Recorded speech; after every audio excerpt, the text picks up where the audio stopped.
Hi, I'm Vanessa Joy, and this is the very first vlog that I'm doing. As a photographer, I get asked a few questions here and there, some of them which are fairly frequent about topics having to do with photography from both photographers and from bride and groom. So what I decided to do is answer a few questions, and I asked around and had a few people ask me questions that I'd be happy to give answers to.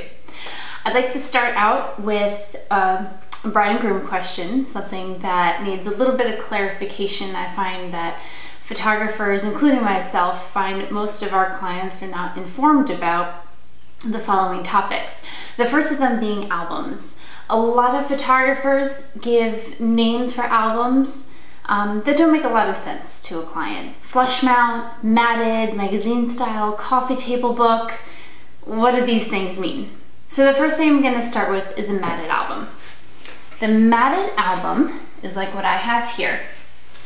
Covers don't necessarily matter to the name of the album. Covers are genuinely interchangeable with any of the interior designs to an album. But this is a matted album, and what makes it matted is that when you open it up, these pictures are, by the way, compliments of Patelli Photography.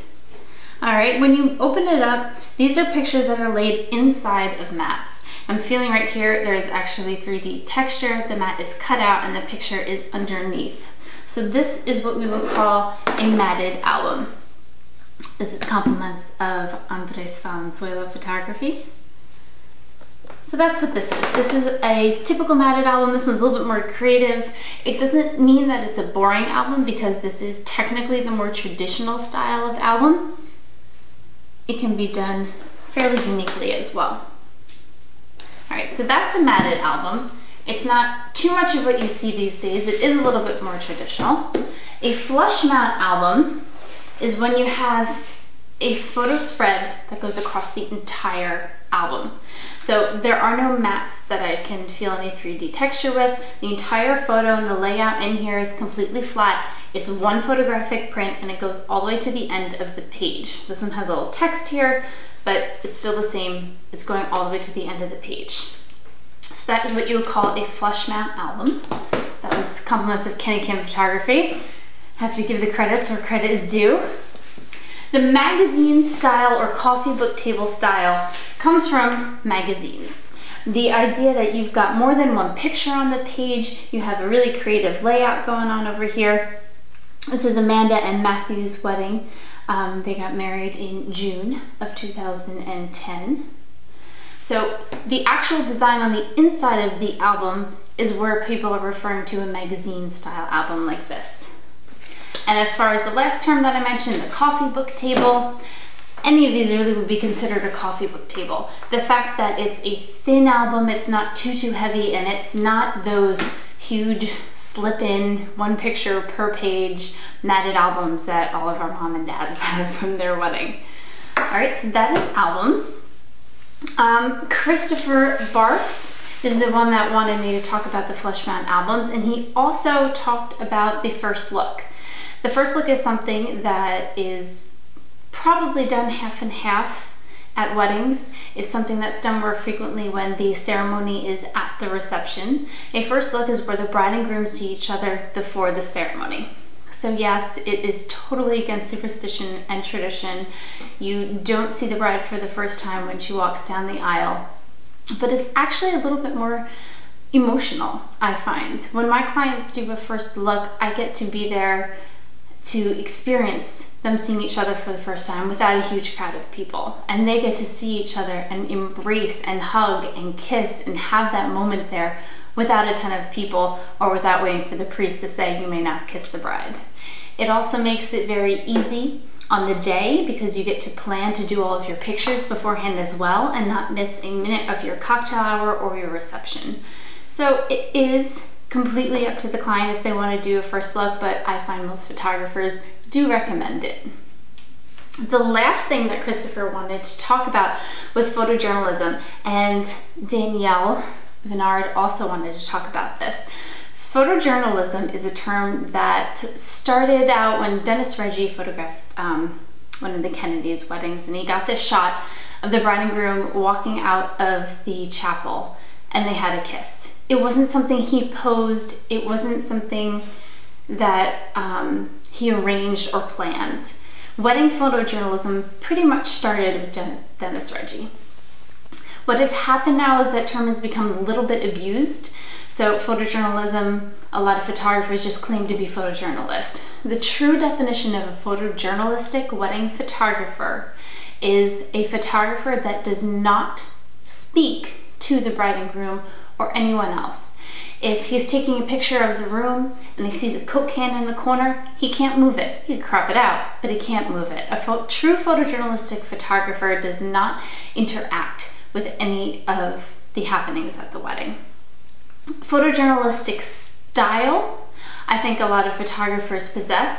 For example, this would be a photojournalistic style picture. This was during their first dance, so it's not something that I planned. It's not something I told them to do. I didn't tell her to close her eyes. So this would be a photojournalistic shot. So a lot of photographers have photojournalistic elements in their photography, but what I find is more popular is something like this. This is not a true photojournalistic picture. This is what people call more lifestyle or editorial. It's a very natural looking pose, so it's not traditional, but I did pose this and I did tell her to look down, and we obviously went through a lot of hair and makeup thanks to Yvonne Moss and Heather Velassi. So this is more true, the lifestyle or editorial form is more true to what most photographers are doing right now, though there are a lot of photojournalistic photographers out there. I'm excluding the media. Media is true photojournalism, news and documenting the war and things like that, that's true photojournalism. But when it comes to weddings, a lot of photographers kind of dabble with a little photojournalism and do a lot of editorial, lifestyle, or even traditional poses along the way. The next thing I want to get into is for photographers. This is a big thing that a lot of photographers, especially ones that are starting out, aren't familiar with. It is good for clients to know as well, brides and grooms, that your photographer does have to charge 70% sales tax on both their services and their products. This does vary by state, I believe. So if you're unsure whether your photographer is just deciding to take 7% and keep it for themselves, you could ask for this. And what this is the New Jersey forms for sales and use tax, and this is what says that I have the right to charge sales tax and that I'm going to give it to the government begrudgingly.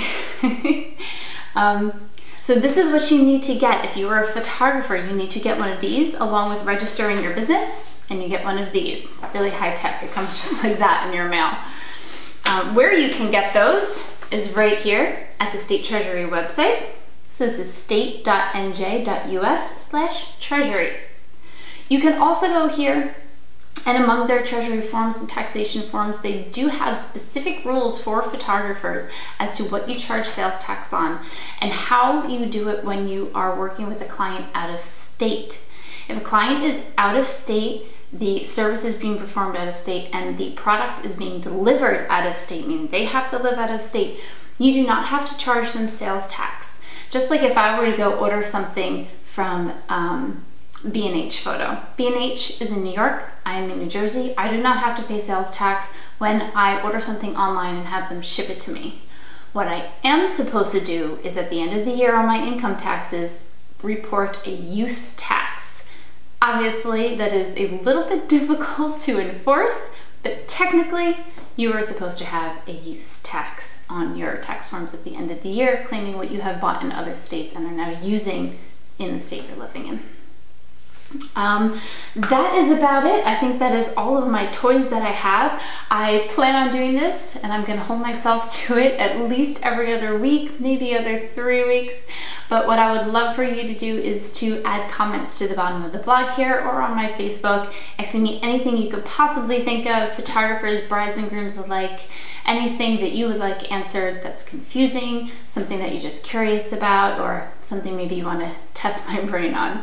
A few things that we're going to talk about next time. I have Casey English, which wants to know, she wants to know about how often I update my firmware. Oh, my little dog is coming in here, so I think you need to meet Tico. Tico, come here. Come here. Hello!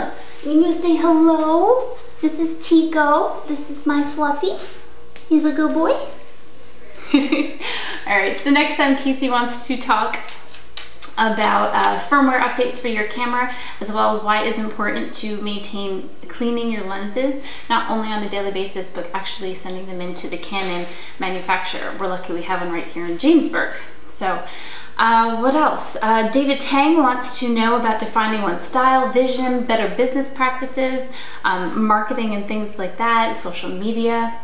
I am going to have a field day with that. Marketing is one of my favorite parts about owning a business. So that's what we are looking forward to next week, and I hope you had a good time in my first vlog.